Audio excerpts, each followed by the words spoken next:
કરીએ તો રાજા એવું કહેવા માંગે છે कि मैं दिया हूं, दीपक हूं, मेरी लड़ाई अंधेरे से है। मैं दिया हूं, मेरी लड़ाई अंधेरे से है। हवा तो बेवजह मेरे विरोध में है। मेरी लड़ाई हवा से है ही नहीं। दीपक राजा शू कहे छे कि मैं दिया हूं, मेरी लड़ाई अंधेरे से है।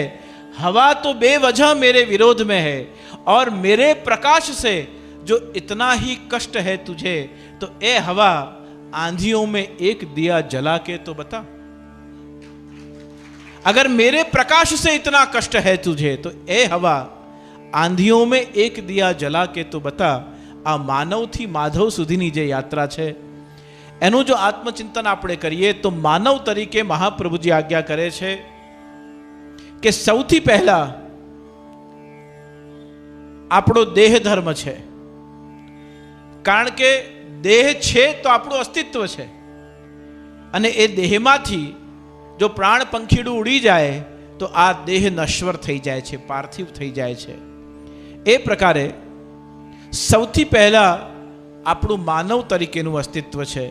ઘણીવાર મેં પ્રવચનોમાં આ ચર્ચા કરી છે. પછી જે રાષ્ટ્રમાં, જે શહેરમાં આપણે જે દેશમાં વસતા હોઈએ એના નાગરિક તરીકેનું આપણું બીજું કર્તવ્ય છે. પછી જે ધર્મને અનુસરતા હોઈએ તો આપણે બધા જ વૈદિક હિન્દુ સનાતન ધર્મને અનુસરીએ છીએ, તો આપણે હિન્દુ ધર્માવલંબી થયા. તો સૌથી પહેલા માનવ છીએ, પછી આ રાષ્ટ્રના નાગરિક છીએ, પછી આપણે બધા હિન્દુ છીએ, અને પછી આપણે બધા વૈષ્ણવ છીએ. ઘણીવાર વૈષ્ણવોના મનમાં એવું થઈ જાય કે કોઈ પણ વસ્તુ ચાલતી હોય, નરેન્દ્ર મોદી આવે કે ના આવે, આપણને શું ફરક પડે છે? ફરક પડે છે. આ વિષયની ચર્ચા નથી કરવી મારે,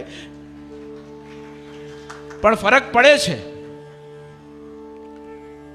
કારણ કે જે વાતાવરણમાં આપણે રહીએ છીએ, જેમાં આપણી સુરક્ષા છે, જેમાં આપણું હિત છે,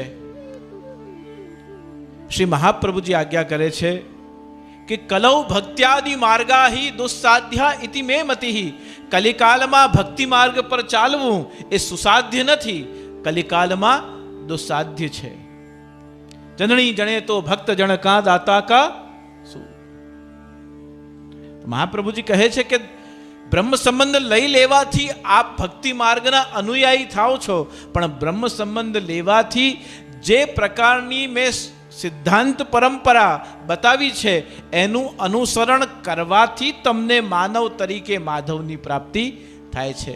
બ્રહ્મ સંબંધ કોઈ એવી કેપ્સ્યુલ નથી કે આપણે વ્રત કર્યું, સ્નાન કર્યું, દીક્ષા લીધી અને આપણને પ્રભુ પ્રાપ્તિ થઈ ગઈ. જો ગુરુ કૃપા કરે તો અસંભવ નથી, પણ અઘરું જરૂર છે. જો ગુરુ કૃપા હોય, શ્રી મહાપ્રભુજી કેટલા જીવો પર એવી કૃપા કરી છે, એને બ્રહ્મ સંબંધ શું છે ખબર પણ નથી.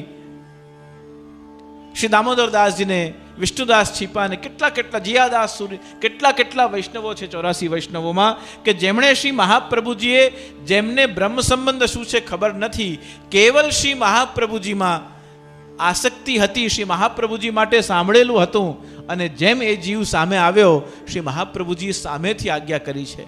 કોઈ પણ વ્રત ઉપવાસ કર્યા વગર કહ્યું કે તુમ યાહી બિરિયા, તુમ સ્નાન કરી કે आओ, हम तुमको आत्मनिवेदन करावेंगे. જીવ સામેથી પૂછે એ પુરુષાર્થ છે, અને જગદીશ સામેથી આપણું વરણ કરે એનું નામ પ્રેમ છે, એનું નામ કૃપા છે.